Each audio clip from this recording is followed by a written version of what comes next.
Saudara, seorang residen anestesi program pendidikan dokter spesialis PPDS Fakultas Kedokteran Universitas Padjadjaran diduga melakukan pemerkosaan terhadap keluarga pasien di Rumah Sakit Hasan Sadikin Bandung.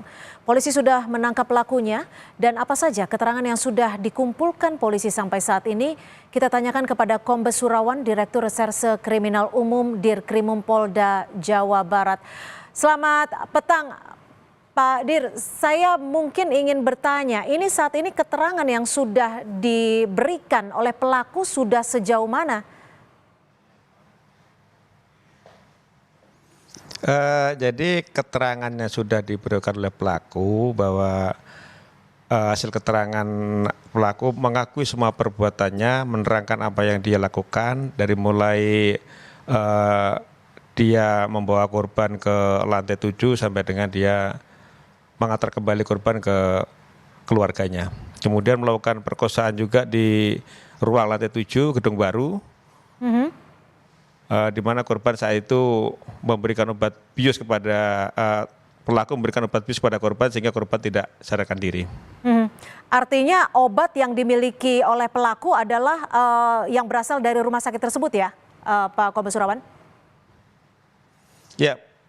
Ya benar, karena yang bersangkutan merupakan dokter residen sehingga dia membawa obat-obatan yang memang digunakan untuk praktek oleh yang bersangkutan. Dari pemeriksaan sementara, apakah sudah diketahui bahwa tindakan yang dilakukan oleh pelaku ini sudah direncanakan sebelumnya?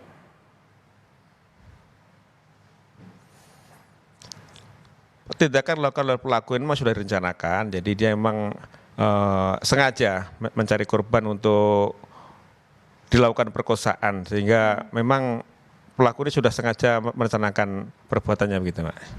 Artinya korban yang merupakan keluarga dari salah satu pasien ini memang sudah dijadikan target seperti itu? Mungkin kebetulan saja, tapi kalau dia merencanakan perbuatan seperti ini, memang dia selalu merencanakan perbuatan seperti ini. Dari hasil keterangan rumah sakit juga memang ada 2 korban lagi yang nanti akan kita minta keterangan. Ada 2 korban lagi yang datang ke polisi atau seperti apa? Boleh kembali ditegaskan Pak Kombes? Kebetulan dari rumah sakit sendiri sudah buka hotline terhadap peristiwa ini, Mbak. Jadi hasil keterangan dari rumah sakit, ada 2 korban lagi yang sudah mengadukan ke rumah sakit dan nanti akan kita lakukan pemeriksaan juga. Kedua korban lainnya ini apakah sama-sama berasal dari keluarga pasien yang sama atau berasal dari keluarga pasien lainnya atau berasal dari mana, Pak Kombes Surawan? Kalau 2 korban ini kebetulan yang bersangkutan pasien, jadi peristiwanya berbeda dengan peristiwa yang sedang kita tangani dan itu memang waktunya juga berbeda dengan waktu yang kejadian kita tangani sekarang. Kapan itu untuk peristiwa ini terjadi dari 2 korban lainnya ini? Nanti kita belum mendapatkan keterangan. Kalau sudah kita mendapatkan keterangan nanti kita akan sampaikan kembali. Kalau modusnya apakah digunakan modus yang sama terhadap korban-korban semua korban ini? Ya rata-rata modusnya sama, jadi dengan dalih mengambil sampel darah ataupun mengambil sampel DNA dan sebagainya, kemudian korban dibawa ke tempat yang sama, ke lokasi yang sama, kemudian diberikan obat bius, setelah itu dilakukan pemerkosaan terhadap para korban. Kalau pelaku sendiri sudah berapa lama bertugas di RSHS ini, Pak Kombes, berdasarkan informasi yang didapat? Pelaku baru karena kebetulan dia adalah mahasiswa salah satu perguruan tinggi, kemudian juga melakukan praktek dan saat ini sudah semester 2 sehingga dia belum begitu lama juga dia mulai sebagai mahasiswa kedokteran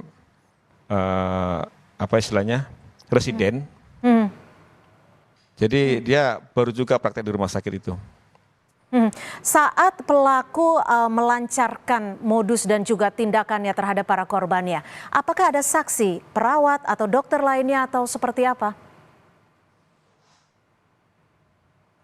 Sejauh ini tidak ada saksi yang menyaksikan perbuatan tersebut ya. Jadi dia melakukan sendiri kemudian tidak diketahui oleh teman-teman maupun pegawai lain di rumah sakit tersebut. Kalau disimpulkan ataupun informasi yang Anda terima dari Universitas Padjadjaran sendiri, background dari pelaku ini seperti apa, Pak Kombes Surawan? Jadi background pelaku ini dia merupakan mahasiswa kedokteran yang mengambil spesialis anestesi kedokteran dan saat ini sedang praktek di Rumah Sakit Hasan Sadikin karena di sana memang digunakan untuk pendidikan juga di rumah sakit tersebut. Sempat ada catatan kejahatan Dari selama perilaku ia sehari-hari berkuliah tidak atau bagaimana? menunjukkan kelainan, ya. Bagaimana? Boleh diulangi? Sejauh dia berkuliah tidak ada catatan jadi sejauh dia berkuliah tidak ada perilaku yang menyimpang maupun tidak ada catatan kriminal terhadap yang bersangkutan nih, Mbak. Dari tim sendiri, apa yang sudah didapat selain barang bukti? Apakah ada bukti-bukti lainnya dan juga sudah berapa saksi yang diperiksa? Saat ini kita sudah melakukan pemeriksaan terhadap 13 orang saksi, kemudian barang bukti yang kita dapat baik itu hasil swab dari alat vital korban, kemudian hasil penyitaan terhadap alat kontrasepsi maupun DNA korban saat ini sedang kita lakukan uji DNA untuk kesesuaian daripada DNA baik itu yang berada di tubuh korban maupun yang dimiliki oleh pelaku. Kalau bentuk tanggung jawab baik dari rumah sakit ataupun kalau dari pihak universitas sudah melakukan pemecatan terhadap mahasiswa tersebut. Lalu sudah adakah tanggung jawab dari RSHS terhadap korban khususnya?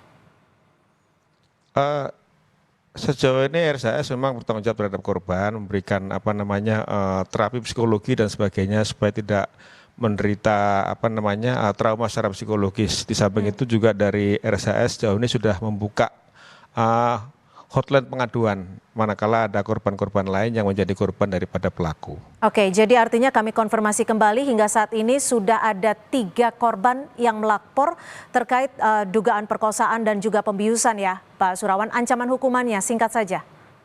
Ya. Jadi ancaman hukuman terhadap pelaku adalah 12 tahun penjara sebagaimana pasal 6C Undang-Undang Nomor 12 Tahun 2022 tentang kekerasan seksual.